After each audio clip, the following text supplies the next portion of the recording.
Hey, what's up, you guys? It's Dan from Crypto Camacho again, where each day I try to teach you something valuable about cryptocurrency, how to trade Bitcoin, how to find the best tools and resources in the cryptocurrency space, how to make a ton of money off of BitConnect and other hype programs. Whatever it is, each day I'll try to teach you something valuable about the cryptocurrency space today. Today I want to tell you about, or I actually just want to show you a few charts of mine that I've been trading on Coinigy. So, aside from my tutorials and my journeys using BitConnect and BitPay and BitPetite and kind of Bitsler, whatever, I actively day trade and position trade on Bitcoin, Ethereum, and other altcoins as well. And I use Coinigy to do so. Coinigy is a platform that allows you to pull together multiple exchanges, multiple cryptocurrency exchanges into one single hub, into one trading platform, which you see here. It's a lifesaver. It's an awesome platform. I think it has a lot of potential and a little ways to go, but I think it's the only product on the market now that allows you to bring together all of the different cryptocurrency exchanges and allows you to trade on one single platform. So what I've done is I brought in Bittrex, I brought in Liqui, I brought in Bitfinex, a variety of platforms I'm using to day trade and position trade, and they're all connected here into Coinigy. So I can see my balances, I can see what accounts I have, I can see exactly kind of what's going on in the platform, how much money I have, how much cryptocurrency I have in each of my wallets. You could connect third-party wallets, you could connect exchange wallets, you could connect Coinbase, you could connect it all right here to Coinigy. So I don't want to just pitch Coinigy. What I want to actually show you, and I'm going to log in here, but I want to show you some actual trades that I've been doing in the last few days here. Let's get out of here and let's go over to Bitcoin. So here's a Bitcoin chart that I work on daily. And as you can see, I have quite a bit of activity in here. I've been trying to buy on the lows and sell on the highs. I'd say it doesn't always work out, but there are a lot of times where it does work out, right? And so let's just kind of go through this. This is a little ways back. This is back in the October timeframe. And let me just zoom in here a little bit. But you can see, well, come on here. Okay, you can see that I've been buying low and selling a little bit higher. Buying low, selling a little bit higher. And you'll see also that there's times when I sell up here because, I bought way down here and I want to grab some of the profits out from up here, right? And so this is kind of just a snapshot of that. Again, bought low, sold up here, sold a little bit more up top here, and so forth and so on. Let's go back, let's zoom out a little bit here. Again, bought low, sold high. And the way I'm doing this is in a variety of ways. So when I day trade, I typically go to like the 15-minute charts, maybe 5, but typically 15-minute charts. And I will actually go through and look. Let me just switch it to, whoops, let me switch to 15 here real quick. It's going slow for some reason. So if I go to 15-minute charts, you can see pretty regularly, let's see. That's not what I wanted. Okay, here we go. Okay, so let's go back a month. And it actually won't let me do it won't let me actually do a 15-minute chart for that far back. But anyway, I use 15-minute charts typically to day trade, and I'll try to find the lows and sell high. That's why you could kind of see that, some of these are buying and selling pretty close together, but the point is to make a quick profit. Like here's an example, right, where I made about a percentage profit point. But if you invest a chunk of money, even 1, 2, 3, 4% profit is actually a pretty good chunk, right? So that's what I've been trying to do, and I've been pretty successful at it. Right here, I didn't do so well. If you can see, let me kind of reset this. It's stuck here. Okay, I'm going to pause this and fix this. Okay, so what I wanted to show you is right here, I did not do so well, right? I sold right when it was dropping down to the 6,700, and that's where I should have actually bought.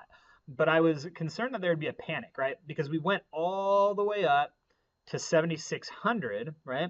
And then we started going back down, and then we went way back up, and we cracked 7,800, almost up to 8,000 right here, right? Let me just mark this so you can see it. Right here, we hit 7,800, And then we started going down, and I thought, okay, 7,800 is the top. It's going to start tanking from here. I need to get out.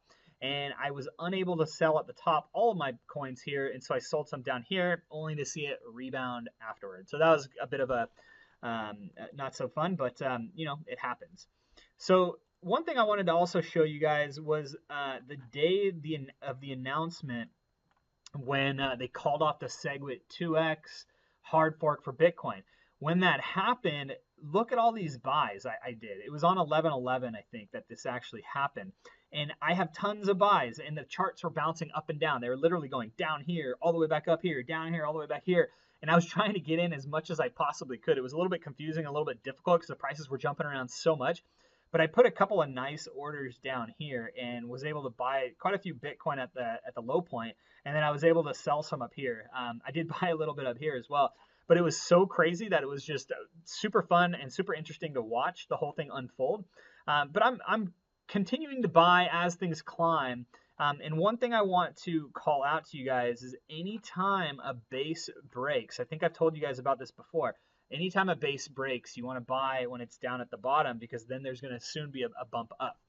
Similarly, on the Bitcoin Cash side of things, this, where all these arrows are, that's when the hard fork was announced that it wasn't going to happen, right? And when that was announced, it was about midnight at night when I was looking at it, the prices started going nuts, and I didn't know what was going to happen. I didn't know if Bitcoin was going to tank. I didn't know if Bitcoin Cash was going to become the new Bitcoin. I didn't really know what was going to happen. So what I did is I actually sold all of my Bitcoin and I bought Bitcoin Cash, and I did that right here at the bottom. And so I was able to, you know, reap the benefits when it shot way up. And I sold up here, and I also bought kind of along the way. Let me zoom in here a little bit.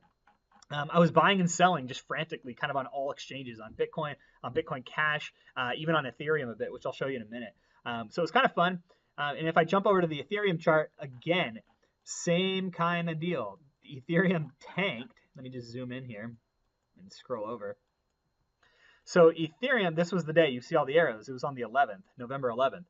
You see all of these arrows, and I was able to buy way down here. So I was super pumped about that one. If you can see that right here, let me just mark that for you. So I was able to buy right at the bottom, you know, $287, and I sold all the way up, right? All the way up here I sold, and I made some really good profits on that day. So I was pretty pumped about that. One thing I do regret is that I did not hold on to my Ethereum coins when they were so low. I bought them and then I sold most of them right here. But you know what?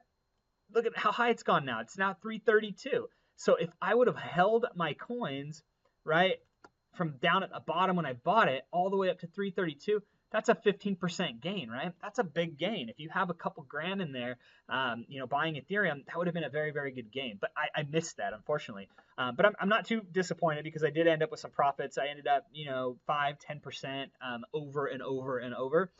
So that was really fun.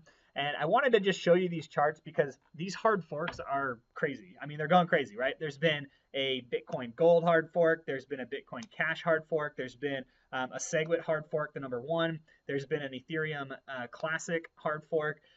There probably will be more hard forks in the future. I don't know when they'll happen. I don't know how often they're going to happen. I don't know how it's going to stabilize or destabilize Bitcoin, but the hard forks are bound to happen. So I would keep a pulse on when they're going to happen. And when leading up to when they're going to happen, usually people will start buying a lot of Bitcoin, right? They'll start buying up Bitcoin. And that's exactly why over here, the prices have gone all the way up to, you know, 7,800 initially, was because everybody was banking on getting free Bitcoin, right? The new Bitcoin Gold that was coming out, everybody was banking on getting the new Bitcoin from the Segwit2 hard fork. That didn't happen. It was called off, and when it was called off, everything tanked. See how it dropped way down? That's because of the announcement that the hard fork was called off. So these hard forks have a very big impact on how the price of Bitcoin performs, whether it goes up or down. And so the next time a hard fork comes, I expect the price to go up a bit, and if it sees itself through, it'll go all the way up to the last point, and then it'll drop again. So just keep an eye on that. You know, for things like this to happen, because you can definitely profit very nicely when things like this happen, and when there's chaos in the market is when there's opportunity for you to buy. So anyway, wanted to show you that. hopefully you guys found this useful. I'll do some more videos on trading, on base trading, and how I actually trade and how I find these bottoms, which you're seeing here. I've been kind of focused more on BitConnect and BitPay and some of the tools that I've been using. I've been really focused on that and trying to just kind of establish my foundation around the cryptocurrency space. But I want to get back to trading. I want to show you how it works. Eventually, I will have a cryptocurrency trading course to show you exactly how to day trade, how to position trade, and how to turn your Bitcoin into more Bitcoin, right? Through legitimate day trading, right? So anyway, that's all I have for you today. I'm Dan from CryptoCamacho.com. Don't forget to subscribe to my YouTube channel down below, and I will talk to you next time. See you guys.